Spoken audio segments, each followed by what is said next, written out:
اعوذ باللہ من الشیطان الرجیم، بسم اللہ الرحمن الرحیم۔ السلام علیکم ناظرین، آج کی ہماری ویڈیو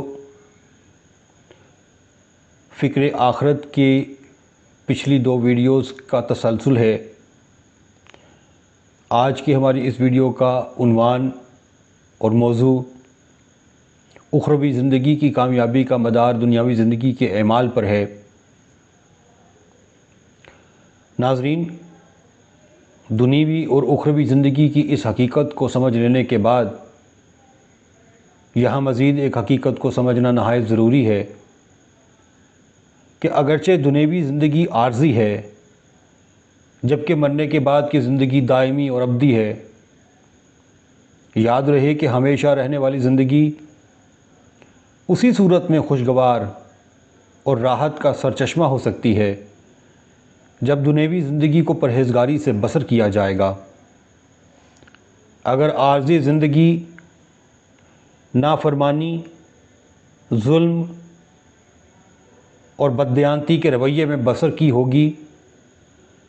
تو پھر چند دنوں کی یہ منمانی کبھی نہ ختم ہونے والی زندگی کو وحشت، عذاب، کرب اور اذیت کی اماجگاہ بنا دے گی۔ ایک طرف دنیوی زندگی انتہائی بے وقت سہی، مگر دوسری طرف یہ ایک اہم حقیقت بھی ہے،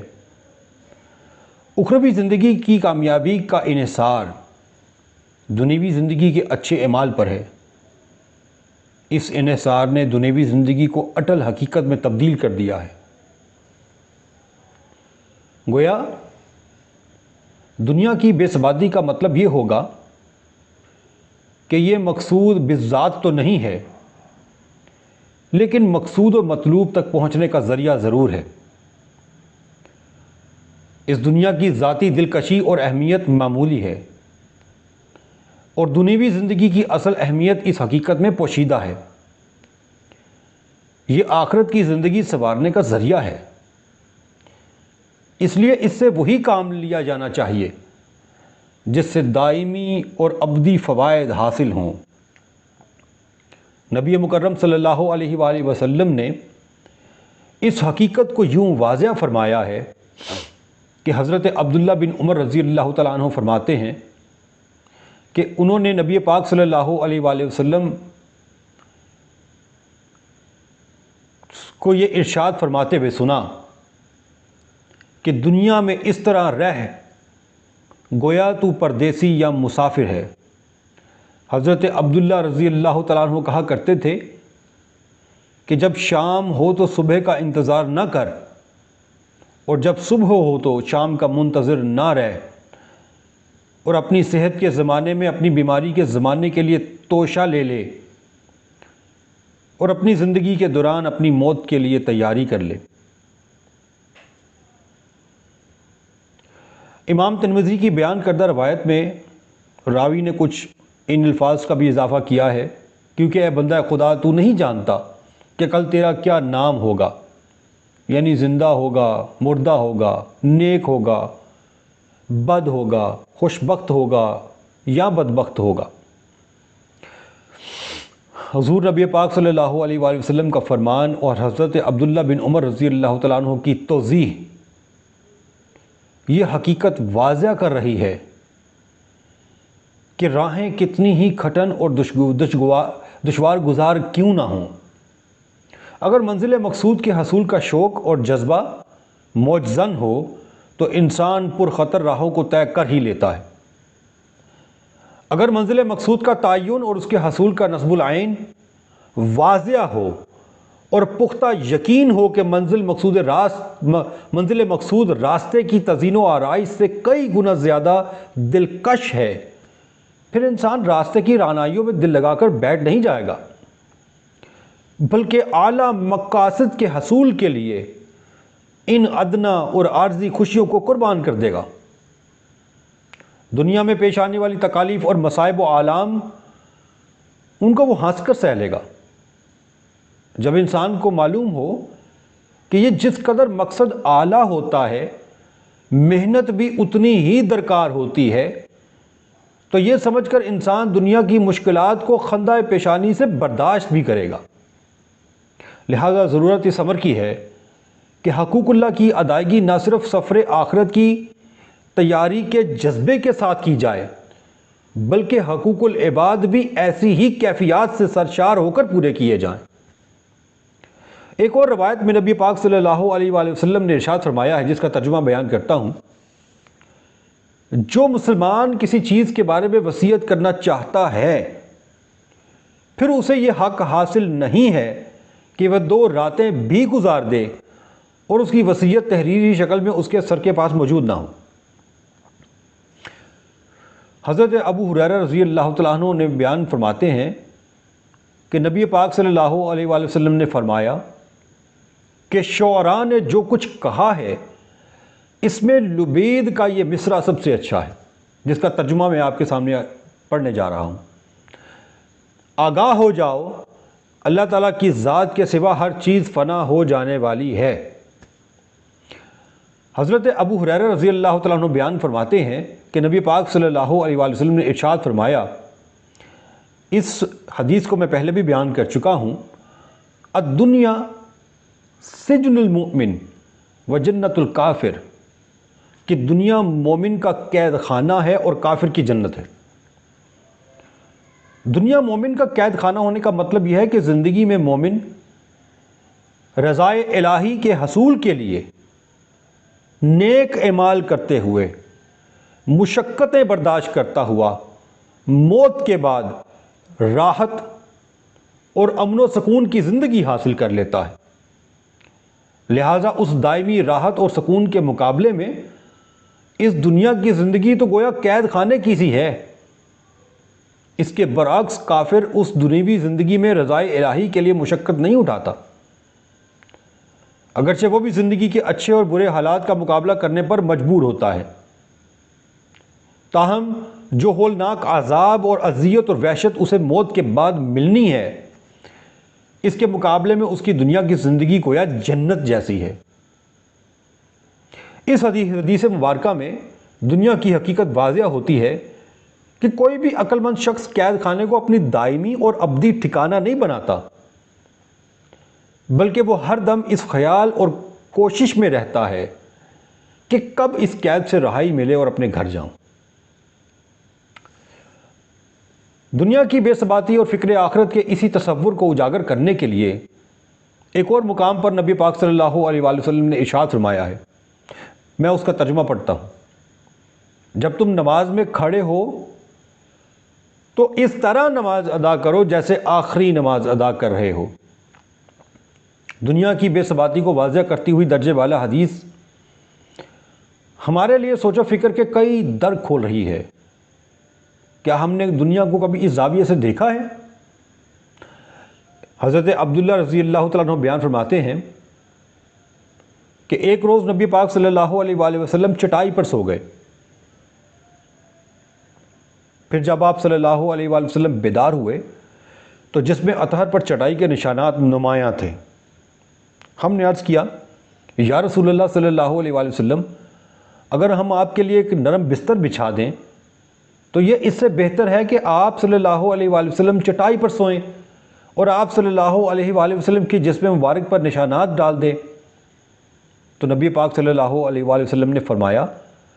میرا اور دنیا کا کیا تعلق؟ میں تو دنیا میں اس طرح ہوں جیسے ایک سوار دوران سوار سایہ حاصل کرنے کے لیے ایک درخت کے نیچے ٹھہرا، پھر اسے چھوڑ کر آگے چل دیا۔ واضح رہے کہ حضور صلی اللہ علیہ وآلہ وسلم تارک الدنیا شخصیت نہیں تھے، یعنی کہ انہوں نے دنیا کو چھوڑ نہیں دیا تھا۔ اگر کوئی تارک الدنیا راہب عیش و عشرت اور راحت و سکون کی زندگی سے گریزاں اور لذت سے کنارہ کش ہونے والا یہ دعویٰ کرے تو کوئی اچنبھے کی بات نہیں ہوگی، لیکن جس آدمی کا کوئی گھر بھی نہ ہو، نہ اہل و عیال ہوں، اسے دنیا سے نہ کوئی واسطہ ہو، نہ اسے دنیاوی مال کی متاع کو کبھی اس نے آنکھوں سے دیکھا ہو، اور نہ ہی کبھی اس نے تخت و تاج کو دیکھا ہو، نہ اس کی کبھی کوئی تمنا کی ہو، ایسے آدمی کا بھی ان دنیاوی چیزوں سے دور رہنا کسی کے لیے باعث حیرت نہیں ہوتی، کیونکہ اس نے تو دنیا کو چھوڑ دیا۔ لیکن ایک ایسی شخصیت جو دنیا اور اس کے تمام معاملات سے ہر وقت منسلک ہو، پھر وہ نہ دنیا کے مال و دولت کو آنکھ اٹھا کر دیکھے، نہ اپنے عیش و آرام کی کوئی تمنا کرے، نہ لذات کام و دہن کے لیے کوئی اہتمام کرے، نہ کسی کامیابی پر فخر و تکبر کا اظہار کرے، نہ خزانے جمع کرے، نہ جاگیریں بنائے، اور حکمران ہوتے ہوئے اس کا کوئی محل بھی نہ ہو، اس کے باوجود انسان کا ایسی شخصیت کے طرز عمل سے سبق حاصل نہ کرنا اور اسے اپنے لیے اسوہ نہ بنانا ایک حیران کن بات ہوگی۔ انسان کو دنیا کی بے ثباتی اور آخرت میں ملنے والے انعامات کی قدر و اہمیت کا حقیقی اندازہ اس دنیا سے نہیں بلکہ روز محشر میں ہی ہوگا۔ درج ذیل حدیث مبارکہ میں اس تصور کو واضح کیا گیا ہے۔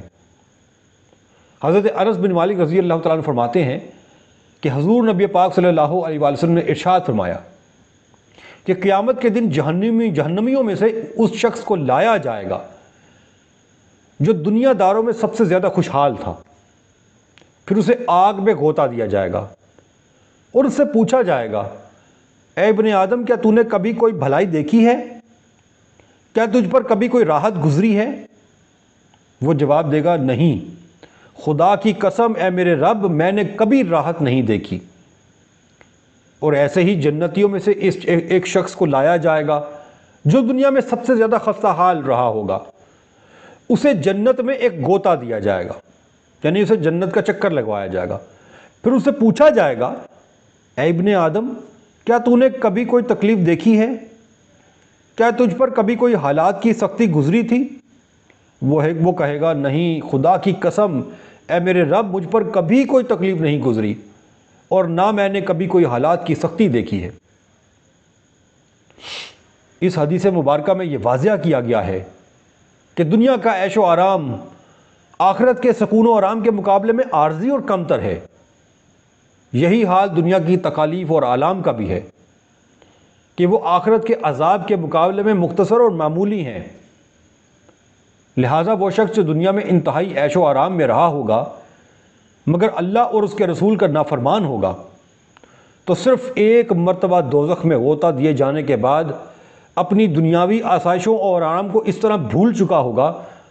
کہ اللہ کی قسم کھا کر کہے گا کہ میں نے تو کبھی کوئی آرام دیکھا ہی نہیں۔ ایسے ہی جو شخص دنیا میں سب سے زیادہ مصیبتوں، سب سے زیادہ مصائب و آلام میں مبتلا رہا ہوگا لیکن اللہ اور اس کے رسول کا تابع فرمان ہوگا، جب اسے جنت کا ایک ہی نظارہ کرایا جائے گا تو وہ اپنے سارے دکھ اس طرح بھول جائے گا کہ اللہ تعالیٰ کی قسم کھا کر کہے گا کہ میں نے تو کبھی کوئی دکھ دیکھا ہی نہیں۔ واضح رہے کہ راہیں کتنی ہی کھٹن اور دشوار گزار کیوں نہ ہوں، اگر منزل مقصود کا شوق ہو تو انسان ان پرخطر راہوں کو بآسانی طے کر لیتا ہے۔ راہیں چاہے جتنی ہی دل فریب کیوں نہ ہوں، اگر دل میں پختہ یقین ہو کہ منزل مقصود ان راہوں سے بددرجہ بہتر اور زیادہ خوش کن ہے تو انسان کبھی راہوں کی رنگینیوں میں مشغول نہیں ہوتا۔ یہی حال ہماری اس دنیوی زندگی کا بھی ہے۔ اگر دل میں یہ خیال جاں گزیں رہے کہ زندگی صرف ایک راستے کی حیثیت رکھتی ہے اور منزل مقصود وہی ہے جو موت کے بعد ملے گی، پھر اس دنیوی راہ پر کانٹے اگے ہوں یا پھول کھلے ہوں، دانا شخص راہ کو راہ ہی سمجھے گا، وہ کبھی اسے منزل مقصود نہیں بنائے گا۔ اگر راستے میں کانٹے اگے ہوں گے تو وہ خندہ پیشانی سے اذیتیں برداشت کرتا ہوا اپنا سفر جاری رکھے گا۔ اگر پھول کھلے ہوں تو وہ ان پھولوں سے لطف اٹھانے کے لیے راہ کو منزل سمجھنے کی بجائے اصلی منزل کی طرف گامزن رہے گا۔ دانا شخص نہ تو زندگی کے کانٹوں کی اذیت سے دل شکستہ ہوتا ہے اور نہ ہی پھولوں کی مہک سے اپنی حقیقی منزل کو گنواتا ہے۔ اگر ہم دنیا اور آخرت میں آسودگی چاہتے ہیں تو ہمیں چاہیے کہ دنیا کی زندگی گزارتے ہوئے جو مشکل ذمہ داریاں پوری کرنا پڑتی ہیں اور راہ حق پر قائم رہنے کے لیے جن سختیوں سے گزرنا پڑتا ہے انہیں کانٹے سمجھ لیتے ہیں۔ اس کے برعکس جو عیش و آرام اور خوشحالی حاصل ہوتی ہے انہیں پھول تصور کر لیں اور اپنا سفر جاری رکھیں، کیونکہ اخروی زندگی کی بقا اسی بات کا تقاضا کرتی ہے کہ اسے خوشگوار بنانے کی کوشش کی جائے۔ اگر یہ کلیہ اختیار کر لیا جائے تو دنیا اور آخرت دونوں سنور جائیں گی، اور اللہ تعالیٰ کی مدد و نصرت بھی ہمارے شامل حال ہوگی۔ حضرت عبداللہ بن مسعود رضی اللہ تعالیٰ عنہ بیان فرماتے ہیں کہ میں نے نبی پاک صلی اللہ علیہ وآلہ وسلم کو فرماتے ہوئے سنا، جس آدمی نے تمام فکروں کو چھوڑ کر ایک ہی فکر لگا لی، یعنی آخرت کی فکر، اللہ تعالیٰ اس کی دنیاوی فکروں کے معاملے میں اس کے لیے کافی ہو جائے گا۔ جسے طرح طرح کی دنیاوی فکروں نے مصروف رکھا اور وہ آخرت کی فکر کو بھولا رہا، تو اللہ تعالیٰ کو کوئی پرواہ نہیں کہ وہ غم کی کس وادی میں ہلاک ہوتا ہے، یعنی کہ کس غم میں مبتلا ہو کر مرتا ہے۔ ایک اور حدیث میں اس حقیقت کو یوں واضح کیا گیا ہے کہ حضرت زید بن ثابت رضی اللہ تعالیٰ عنہ بیان فرماتے ہیں کہ میں نے رسول اللہ صلی اللہ علیہ وآلہ وسلم کو یہ ارشاد فرماتے ہوئے سنا، جس آدمی کو دنیا ہی کی فکر لگی رہی، اللہ تعالیٰ نے اس کے دنیاوی امور کو منتشر کر دیا اور اس کی غربت کو اس کے آنکھوں کے سامنے کر دے گا۔ اسے دنیا اتنی ہی ملے گی جتنی اس کے لیے تقدیر میں لکھی جا چکی ہے۔ جس شخص کی نیت آخرت کی فلاح حاصل کرنا ہوگی، اللہ تعالیٰ اس کے معاملات سمیٹ دے گا اور اپنی بے نیازی کا فیض اس کے دل میں ڈال کر اس کے دل میں دنیا سے بے رغبتی پیدا کر دے گا، اور دنیا اس کے پاس ناک رگڑتی ہوئی چلی آئے گی۔ لہٰذا اخروی زندگی کی بقا اس بات کی متقاضی ہے کہ اسے خوشگوار بنانے کی بھرپور کوشش کی جائے۔ دنیاوی زندگی کی اصل اہمیت اس حقیقت میں پوشیدہ ہے کہ یہ آخرت کی زندگی سنوارنے کا واحد ذریعہ ہے، اس لیے اس سے وہی کام لیا جانا چاہیے جس سے دائمی اور ابدی ثمرات حاصل ہوں۔ ناظرین، اس ساری گفتگو کا مقصد اپنے دنیاوی اعمال کو سنوارنا ہے۔ آئیے اللہ سے دعا بھی کرتے ہیں اور توفیق مانگتے ہیں کہ پروردگار ہمیں صراط مستقیم عطا فرما اور ہمیں اس نیکی کی طرف بلا جو ہمیں جنت کی طرف لے جائے، اور ہمیں اپنے ان لوگوں کے راستے پر نہ چلانا جن پر تو نے اپنا عذاب اور غضب نازل فرمایا۔